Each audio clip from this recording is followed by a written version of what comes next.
Good morning, students. How are you?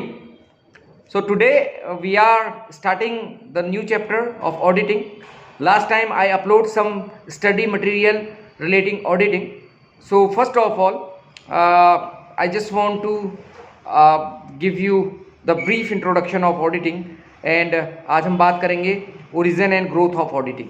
इसका विकास कैसे हुआ और ग्रोथ कैसे हुई ऑडिटिंग की, ये इसके बारे में हम बात करेंगे। ऑडिटिंग पढ़ने से पहले सर्वप्रथम यह समझना आवश्यक है कि ऑडिटिंग होता क्या है। बेसिकली आपने देखा होगा कि कोई भी जब बिजनेस शुरू किया जाता है, कोई भी व्यवसाय शुरू किया जाता है, तो उसमें बहुत सारे लेन देन होते हैं, बहुत सारे लेखे जोखे होते हैं।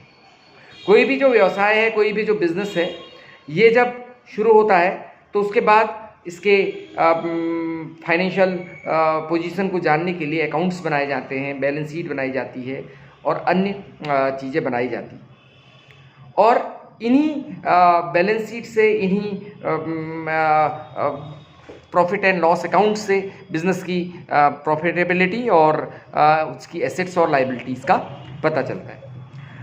अंकेक्षण का कार्य क्या है, ऑडिटिंग का कार्य क्या है? ऑडिटिंग ये जितने भी लेखे जोखे होते हैं, जो बैलेंस शीट होती है आपकी, या प्रॉफिट एंड लॉस अकाउंट है, या जितने भी व्यवसाय के लेन देन है, आपकी कैश बुक है और जो आपकी परचेज बुक है, जो सेल्स बुक है, इसका एक तरीके से इसको क्या करता है, इसको चेक करता है और ये देखता है कि इसमें कहीं कोई गलती तो नहीं है।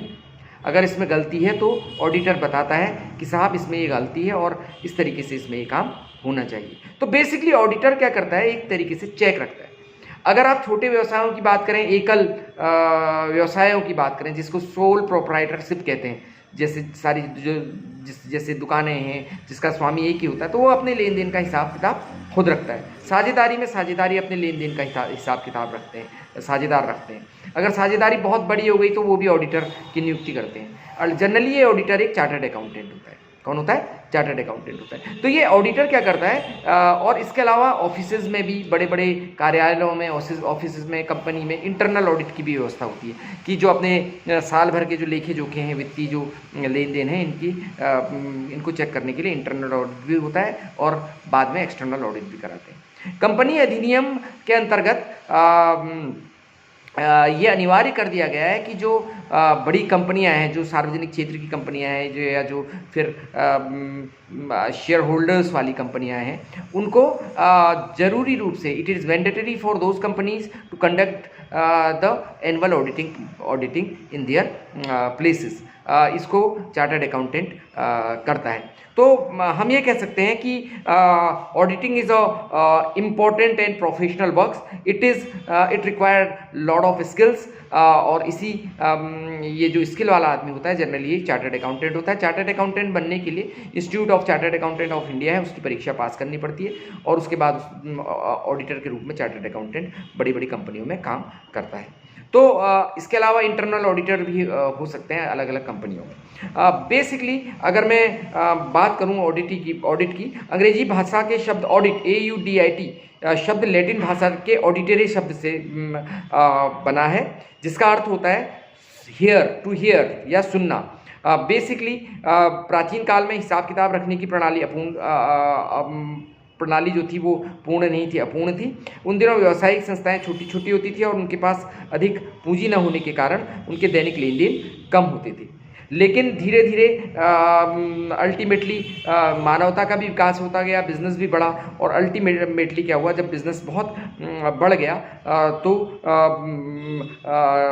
ये स्थिति आ गई कि जो व्यवसाय के स्वामी हैं, जो बिजनेस के रियल एंटरप्रेन्योर हैं, और जो मैनेजर्स हैं, वो अलग अलग लोग होने लगे। छोटे स्तर पर तो व्यवसाय का स्वामी, मैनेजर, ऑडिटर व्यवसाय का स्वामी ही होता था, लेकिन अल्टीमेटली जब औद्योगिक क्रांति हुई, औद्योगिक क्रांति के बारे में, इंडस्ट्रियल रेवोल्यूशन के बारे में बात कर रहा हूँ, तो औद्योगिक क्रांति, इंडस्ट्रियल रेवोल्यूशन की बाद से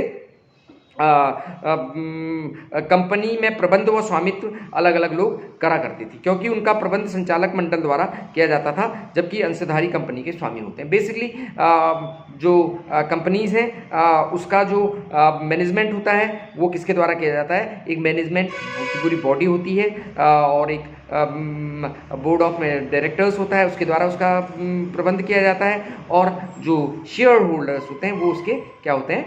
स्वामी होते हैं, जो उसके रियल ओनर्स शेयर होल्डर्स होते हैं। तो इसलिए ये ज़रूरी हो जाता है कि जो शेयर होल्डर्स हैं उनके हितों की रक्षा करने के लिए कंपनी के खातों में गड़बड़ियाँ न हो और उसमें उनका ऑडिट कराया जाए। ये ऑडिट कौन करता है? ये कंपनी के जो खातों का ऑडिट का मतलब ये हुआ कि इन कंपनी के खातों को चेक किया जाए कि ये सही बने हैं या गलत बने हैं।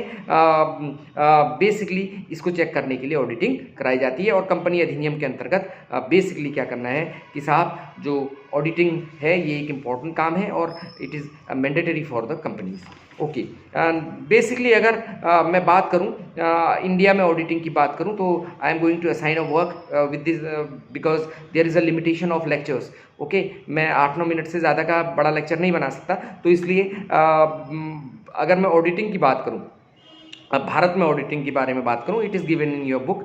ये सारा दिया है 1914 से पूर्व 1882 में बेसिकली 1882 में पहली बार भारत में ऑडिटिंग की व्यवस्था की गई और उसके बाद 1914 में 1949 में और 1956 में ऑब्वियसली कंपनी एक्ट बनने के बाद और आज तक बहुत सारे संशोधन हुए हैं। उन संशोधनों के बारे में जानना आपको ज़रूरी है, ये आप अपने घर में खुद देख लेंगे, है ना। तो बेसिकली भारत में जो ऑडिटिंग है ये जो नया कंपनी अधिनियम है 2013 कंपनीज एक्ट 2013 के अंतर्गत किया जाता है। इसके नीचे चार्टर्ड अकाउंटेंट एक्ट है जो 1949 का है। ये बहुत महत्वपूर्ण भूमिका निभाते हैं ऑडिटिंग करने में भारत में। और 1949 का जो चार्टर्ड अकाउंटेंट एक्ट है वही व्यक्ति जिसने चार्टर्ड अकाउंटेंट की परीक्षा पास की होगी वही ऑडिटर बनता है, वही चार्टर्ड अकाउंटेंट बनता है, वही उसके पास एक सर्टिफाइड सील होती है, वही कंपनी की को ऑडिट करने की शक्ति रखता है। बेसिकली सवाल ये उठता है कि साहब इन दिनों ऑडिटिंग के महत्व में वृद्धि क्यों हो गई, क्यों अचानक ऑडिटिंग का महत्व बढ़ गया, पहले ज़माने में क्यों नहीं था? तो सबसे इम्पोर्टेंट इसका आंसर है औद्योगिक क्रांति का प्रभाव। बेसिकली जो इंडस्ट्रियल रेवोल्यूशन हुआ था, इंडस्ट्रियल रेवोल्यूशन के बाद क्या हुआ कि अल्टीमेटली बिजनेस बहुत बड़े हो गए। तो बड़े बिजनेस, इतने बड़े बड़े बिजनेस हैं, लाखों करोड़ों के बिजनेस हैं, रिलायंस जैसी कंपनियां हैं, टाटा जैसी कंपनियां हैं, तो बहुत बड़ी बड़ी कंपनियां हैं, बहुत बड़े बड़े सीरम इंस्टीट्यूट जैसी कंपनियां हैं। तो इनको अपने हिसाब किताब रखने के लिए ऑडिटिंग कराना ज़रूरी हो जाता है।